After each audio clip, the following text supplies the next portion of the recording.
வட இந்தியாவில் இருக்கக்கூடிய இஸ்லாமியர்கள் எல்லாருமே உருதை தாய்மொழியாக கொண்டவர். நல்லா புரிஞ்சுக்கோங்க. தமிழ்நாட்டிலுமே உருதை தாய்மொழியாக கொண்ட இஸ்லாமியர்கள் இருக்கிறாங்க. தமிழ்நாட்டில் இருக்கக்கூடிய இஸ்லாமியர்கள் வீட்டில் தாய்மொழி தமிழ் தான். ஒரு சில பேர் அங்கே வடக்குல இருந்து வந்து குடியார்ந்தவங்களும் இருக்கிறாங்க. இவர்கள் பிற்காலத்தில் வந்தவர்கள். ஆனால் இங்கே இஸ்லாம் மதத்துக்கு மாற்றப்பட்டவர்கள், அதாவது மதம் விரும்பி மாறினாங்க பார்த்தீங்களா, இவர்கள்லாம் வந்து 7ஆம் நூற்றாண்டிலே மாறிட்டாங்க. நபிகள் நாயகம் அங்கே வந்து மதத்தை வளர்க்கும் காலகட்டத்திலேயே தமிழகத்தில் வந்து பள்ளிவாசல்கள் திறக்கப்பட்டுருச்சு. ராமநாதபுர பெரிய பள்ளி எத்தனை நூற்றாண்டுல கட்டப்பட்டதுன்னு போய் பாருங்க. சேரமான் பள்ளி எத்தனை நூற்றாண்டுல கேரளால கட்டப்பட்டதுன்னு போய் பாருங்க. 7ஆம் நூற்றாண்டு காலகட்டத்திலேயே நபிகள் நாயகம் அங்க உயிரோடு சதயமாக இருந்த காலகட்டத்திலேயே இங்க வந்து மதம் வந்து இங்க உள்ள வந்துருச்சு. அதனால தான் நமக்கும் இஸ்லாமியர்களுக்கும் பிரச்சனை இல்லையா? நல்லா புரிஞ்சுக்கோங்க. ஏன்னா தமிழர்கள் இங்க இருக்கக்கூடிய இஸ்லாமியர்களில் முக்காவாசி பேருடைய தாய்மொழி என்பது தமிழ். தமிழர்களாக இருந்து இஸ்லாம் மதத்தை ஏற்று மாறினவங்க. புரியுங்களா? வீட்டுக்குள்ள போனா அவங்க வந்து தமிழ் தான் பேசுவாங்க. அவங்களுக்கு வேற மொழி கிடையாது. ஸோ அவர்கள் வந்தவர்கள் அல்ல, அவர்கள் இந்த மண்ணின் மைந்தர்கள். எதுவுமே தெரியாம இஸ்லாமியர்கள்லாம் வந்தவர்கள் சொல்வது தவறு. தமிழர்கள் அந்த குடியை எங்கேயுமே உள்ள மதமே மாறினாலும் அங்கே குடியை உருவாக்கி வச்சிருக்காங்க. அதில் ஒரு எடுத்துக்காட்டு தான் ராவுத்தர் என்ற குடி. ராவுத்தர்கள் என்பவர்கள் குதிரை வணிகம் செய்தவர்கள். குதிரைகளை பராமரிப்பாங்க, குதிரைகளை இனப்பெருக்கம் செய்வாங்க. அவர்கள் மிக குதிரை மீது ஏறி சண்டை போடுவது வல்லுநர்களாக இருந்தார்கள். அதனால குதிரை வீரர்களாகவும் வேலை செஞ்சாங்க. அதே போல மரக்காயருடைய அடிப்படை தொழில் மரக்கலங்கள் செய்வது. மீனவர்களுக்கு போட் செய்யறதா இருக்கட்டும், கப்பல் செய்யறதா இருக்கட்டும், வணிகர்களாகவும், கப்பல் செய்யறதா வணிகர்களாகவும் இருப்பார்கள், மீனவர்களாகவும் இருப்பார்கள். இதுக்கப்புறம் மாப்பிள முஸ்லீம் கேரளாவில் இருக்கக்கூடிய மலையாளத்தை தாய்மொழியாக கொண்டவர்கள் இருப்பாங்க. இந்த மாப்பிள முஸ்லீம்களும் கிட்டத்தட்ட மரக்காயர் போலவே இந்த வியாபாரம் செய்தவர்கள், வணிகம் செய்தவர்கள், மீன் பிடித்தவர்கள். ஆனா இவருடைய தாய்மொழி வந்து தமிழ் தான். ஆனா கால ஓட்டத்தில் மலையாளமும் தமிழும் ரொம்ப நெருங்கி இருக்கிறதுனால அப்படியே இன்னைக்கு மலையாளிகளாக மாறிவிட்டார்கள். அடுத்த ஒரு முக்கியமான சமூகம் என்பதுன்னு லெப்பை என்று சொல்வார்கள். இப்போ அந்த காலத்தில் வந்து தோல் பயன்படுத்தி செய்யக்கூடிய ஆபரணங்கள், அணிகலன்கள் இதெல்லாம் இருக்கும். அது அன்னைக்கு வந்து பார்த்தீங்கன்னா அந்த உடம்புல போடக்கூடிய கவசங்கள் கூட தோல்ல செய்யப்பட்ட கவசங்கள்லாம் இருக்கும். அது செய்வாங்க. அவங்களோட தொழில் வந்து நெசவாளர்கள். இதில் இப்போ நைனார் பட்டம் இதெல்லாம் வந்து லெப்பைகளுக்கு இருக்குங்கிறாங்க. எல்லாமே எதை வெளிப்படுத்துதுன்னு பார்த்தீங்கன்னா இஸ்லாமியர்களும் தமிழர்களும் நட்பாக இருந்தார்கள் என்பதைத்தான் வெளிப்படுத்துகிறது. அது மட்டும் இல்லாமல் இஸ்லாமிய தமிழர்கள் தமிழர்கள் தான், அவர்கள் இனத்தால் வேறுபட்டவர்கள் அல்ல. இந்தியாவுடைய தேசிய மொழி என்று ஒரு மொழியை நாம் எல்லாம் சொல்லணும், எந்த மொழியை நம்ம சொல்லலாம் அப்படின்னு சொல்லிட்டு ஒரு டிபேட் நடக்குது. காகிதம் இல்ல எந்திரிக்கிறாரு, நோ மிஸ்டர் நேரு, நம்ம இந்தியாவுடைய தேசிய பறவை எதுன்னு கேட்கிறாரு. அஃப்கோர்ஸ் பீகாக் மயில் அப்படின்னு சொல்லி நேரு சொல்றாரு. நம்ம நாட்டில் அதிகமாக இருக்கக்கூடிய பறவை என்பது காகம் தான். காகத்தை தானே நீங்கள் தேசிய பறவையாக அங்கீகரித்திருக்க வேண்டும். நம்மளுடைய தேசிய விலங்கு எதுன்னு கேட்கிறாரு. புலி, டைகர் அப்படிங்கிறாரு. இந்தியாவுடைய மூளை முடுக்களுக்கு எல்லாம் ஜனத்தொகையில் பெருகி இருப்பது நாய்களே.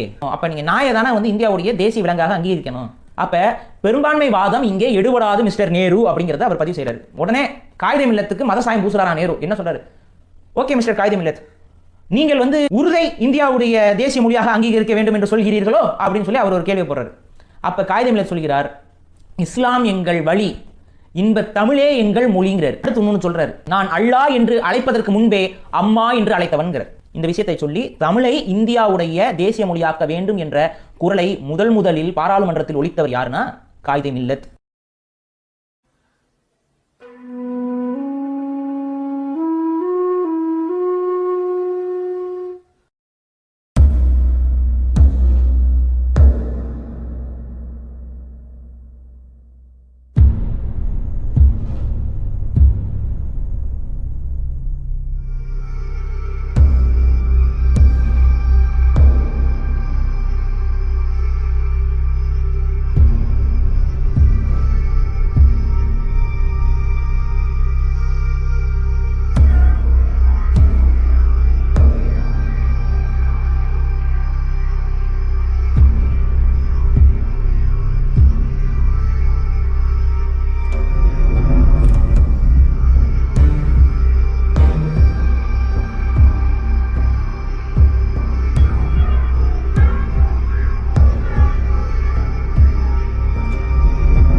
ISIS, and this is where the love jihad element comes into play.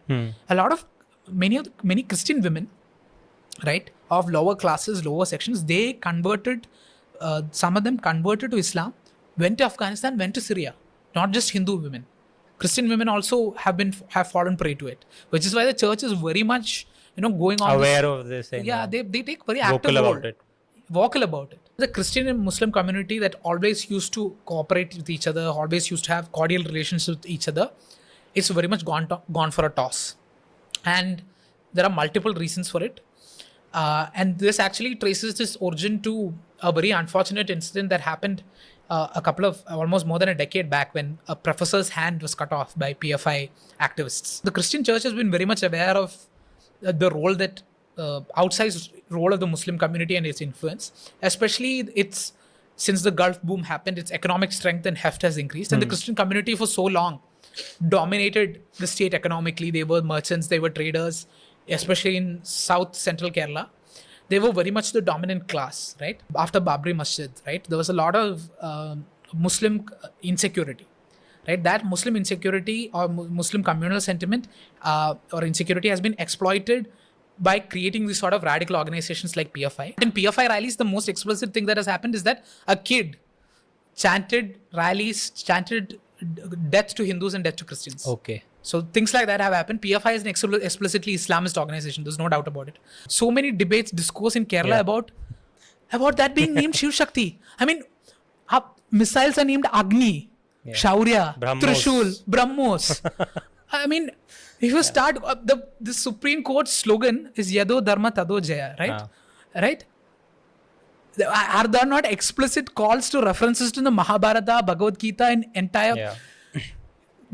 they are opposed to all that, right? And this Shiv Shakti point was a point of discussion for 2 days, I think, in Malayalam media. Yeah, really? Yeah, it was. And they were like, why is one group being promoted over the other? This is anti-scientific. This is anti-scientific temper. This is, this is a regressive policy, etc., etc. Implant these scenes in Malayali movies. Yes. They're putting, these lead actors and actresses and showing them eating beef. Yes. With no context, no background whatsoever. So why this obsession? No, the context and background is that paratha and beef you're supposed to eat, right? That is the Malayali dish. Until the Travancore state joined Travancore Cochin Kingdom, until it joined the Indian Union, cattle slaughter was a offense punishable by death. And now this entire discourse has shifted. It's a legacy of Malayalis, apparently, to eat paratha and beef. Christians used to eat beef. So if you eat beef, you're secular. Hindus have been taught that. Hindus don't believe that the same sort of animus that a Hindu elsewhere in the country might feel towards eating beef. Hindu Malayalis have been shorn of that. And this is a very clear thing that scriptwriters, movie industry is doing. So they're not doing it out of spite for the rest of There is a spite element. Okay, Islamists actively encourage it. Communists actively encourage it because it means that you are desecrating something that is very holy. They're putting, these... நீங்க என்ன சொல்றீங்க? வீட்டுக்கு தெரியாம கூட மாட்டுக்கறி இருந்து சாப்பிடு உடம்புக்கு நல்லதுங்கறீங்க. பன்னிக்கறி வீட்டுக்கு தெரியாம கூட மாட்டுக்கறி இருந்து சாப்பிடு உடம்புக்கு நல்லதுங்கறீங்க. பன்னிக்கறிக்கும் வெயிலா அடிக்குது சென்னையில, ஓவர் ஹீட்டா இருக்குது. பன்னிக்கறி சாப்பிட்டா குளிர்ச்சி. அதனால அண்ணன் சொல்றேன், வீட்டுல வந்து பன்னிக்கறி சாப்பிட வேணாம்லாம் சொல்றவங்கலாம் பேச்ச கேட்காத. வீட்டுக்கு தெரியாம வந்து பன்னிக்கறி சாப்பிடு அப்படின்னு அண்ணன் சொல்லிடுவாரா? ஏன் சொன்னா ஒட்டுமொத்த இஸ்லாமியர்களும் கோவப்படுவாங்க. ஏன்னா அவங்க பண்பாடு. அவங்க கோவப்படுவாங்கன்னு இதை சொல்ல மாட்டாரு. அவங்கள குளிர்விக்கணும்னு அவர் சொல்றாருங்கிறது உங்க ஸ்டாண்ட். அதுதான் சொல்றேன். அவங்கள குளிர்விக்கிறாரா இல்லையா? மாட்டுக்கறி அவங்க சாப்பிடுறாங்க. முழுக்க மாட்டுக்கறி பேசுறது ஓட்டுக்கு தான்.